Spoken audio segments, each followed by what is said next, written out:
এখেতে কৈছিলে বোলে এনেকুৱা কাম হেনো তেওঁ বিচাৰিহে ফুৰে। আমাক কৈছে বোলে তেনেকুৱা কাম বিচাৰি ফুৰে, ইমান দিন জনোৱা নাই কেলে। তাৰপিছত ৰাইজক প্ৰতিশ্ৰুতি দিলে বোলে মই ডাব কাটিমেই কাইলৈ। কেঁচিখন বিচাৰি নাপালে নেকি তেওঁ? নে কেঁচিখন ক'ৰবাত ভাড়ালৈ দি দিলে? ভাস্কৰ বৰুৱাই। আজি 8 মাহ হ'ল, এবছৰ হোৱা নাই, 8 মাহ হ'ল।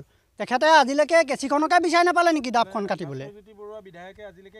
কেঁচিখনকে বিচাৰি নাপালে নেকি? মই সেইটোৱে চিন্তা কৰিছোঁ। নিৰ্বাচন আহিলে নিৰ্বাচনৰ প্ৰাক মুহূৰ্তত বিভিন্ন জনপ্ৰতিনিধি আৰু স্থানীয় ভাস্কৰজ্যোতি বৰুৱাই ইয়াত আহি ধুবুনীবাসী ৰাইজক বিভিন্ন প্ৰতিশ্ৰুতি দি যায়, কিন্তু প্ৰতিশ্ৰুতি নামত তেখেতলোকে ঠগ প্ৰবঞ্চনা আৰু প্ৰতাৰণা কৰি আহিছে।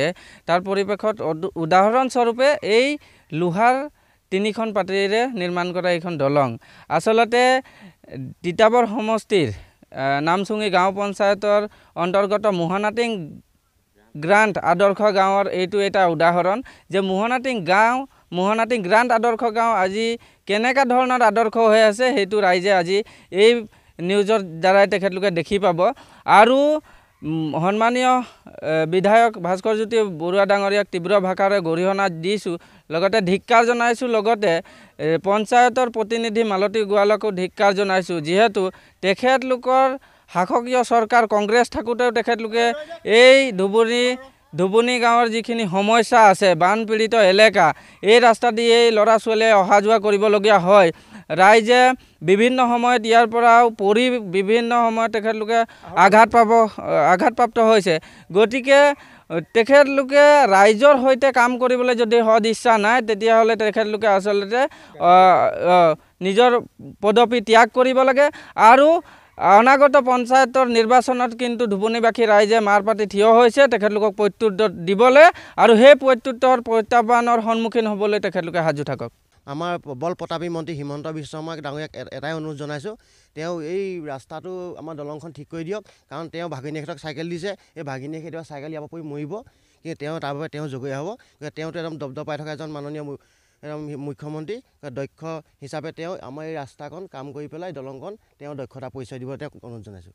আমি এতিয়া পঞ্চায়ত নিৰ্বাচন আহি আছে আৰু 2024 আপোনাৰ বিধায়ক নিৰ্বাচন হ'ব, আৰু যে আমাক এই দলংখন সম্পূৰ্ণভাৱে ঠিক কৰি দিব, অহা যোৱাৰ সুবিধা কৰি দিব, আমি সেইজন ব্যক্তিকে অহা 24 আৰু এই পঞ্চায়ত নিৰ্বাচনত ভোট দিম বুলি আমি সকলোৱে মাৰ বান্ধি থিয় দিছোঁ। এখেতে কৈছিলে বোলে এনেকুৱা কাম হেনো তেওঁ বিচাৰিহে ফুৰে। আমাক কৈছে বোলে তেনেকুৱা কাম বিচাৰি ফুৰে, ইমান দিন জনোৱা নাই কেলে। তাৰপিছত ৰাইজক প্ৰতিশ্ৰুতি দিলে বোলে মই ডাব কাটিমেই কাইলৈ। কেঁচিখন বিচাৰি নাপালে নেকি তেওঁ? নে কেঁচিখন ক'ৰবাত ভাড়ালৈ দি দিলে? ভাস্কৰ বৰুৱাই। আজি 8 মাহ হ'ল, এবছৰ হোৱা নাই, 8 মাহ হ'ল। তেখেতে আজিলৈকে কেঁচিখনকে বিচাৰি নাপালে নেকি ডাবখন কাটিবলৈ? কেঁচিখনকে বিচাৰি নাপালে নেকি? মই সেইটোৱে চিন্তা কৰিছোঁ। নিৰ্বাচন আহিলে নিৰ্বাচনৰ প্ৰাক মুহূৰ্তত বিভিন্ন জনপ্ৰতিনিধি আৰু স্থানীয় ভাস্কৰজ্যোতি বৰুৱাই ইয়াত আহি ধুবুনীবাসী ৰাইজক বিভিন্ন প্ৰতিশ্ৰুতি দি যায়, কিন্তু প্ৰতিশ্ৰুতি নামত তেখেতলোকে ঠগ প্ৰবঞ্চনা আৰু প্ৰতাৰণা কৰি আহিছে।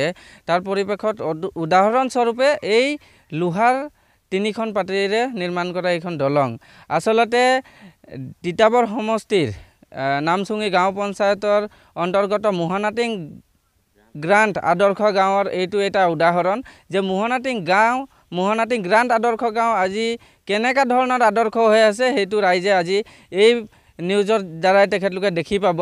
আৰু সন্মানীয় বিধায়ক ভাস্কৰজ্যোতি বৰুৱা ডাঙৰীয়াক তীব্ৰ ভাষাৰে গৰিহণা দিছোঁ, লগতে ধিক্কাৰ জনাইছোঁ। লগতে পঞ্চায়তৰ প্ৰতিনিধি মালতী গোৱালকো ধিক্কাৰ জনাইছোঁ, যিহেতু তেখেতলোকৰ শাসকীয় চৰকাৰ কংগ্ৰেছ থাকোঁতেও তেখেতলোকে এই ধুবুনী গাঁৱৰ যিখিনি সমস্যা আছে, বানপীড়িত এলেকা, এই ৰাস্তা দি এই ল'ৰা ছোৱালীয়ে অহা যোৱা কৰিবলগীয়া হয়।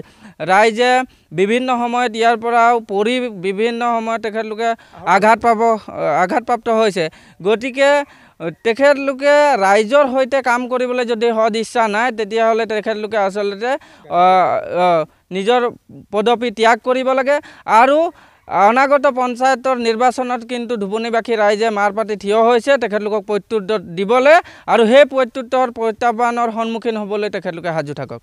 আমাৰ বল প্ৰতাপী মন্ত্ৰী হিমন্ত বিশ্ব শৰ্মাক ডাঙৰীয়াক এটাই অনুৰোধ জনাইছোঁ, তেওঁ এই ৰাস্তাটো আমাৰ দলংখন ঠিক কৰি দিয়ক। কাৰণ তেওঁ ভাগিনীয়েকহঁতক চাইকেল দিছে, এই ভাগিনীয়েকে কেতিয়াবা চাইকেল ইয়াৰ পৰা পৰি মৰিব, কিন্তু তেওঁ তাৰ বাবে তেওঁ যোগীয়া হ'ব। তেওঁতো একদম দবদবাই থকা এজন মাননীয় মুখ্যমন্ত্ৰী, দক্ষ হিচাপে তেওঁ আমাৰ এই ৰাস্তাখন কাম কৰি পেলাই দলংখন তেওঁ দক্ষতা পৰিচয় দিব, তেওঁক অনুৰোধ জনাইছোঁ। আমি এতিয়া পঞ্চায়ত নিৰ্বাচন আহি আছে আৰু 2024 আপোনাৰ বিধায়ক নিৰ্বাচন হ'ব আৰু যে আমাক এই দলংখন সম্পূৰ্ণভাৱে ঠিক কৰি দিব অহা যোৱাৰ সুবিধা কৰি দিব আমি সেইজন ব্যক্তিকে অহা 24 আৰু এই পঞ্চায়ত নিৰ্বাচনত ভোট দিম বুলি আমি সকলোৱে মাৰ বান্ধি থিয় দিছোঁ যিকোনো খবৰৰ বাবে যোগাযোগ কৰক 7099017330 লগতে 7099017110 নম্বৰত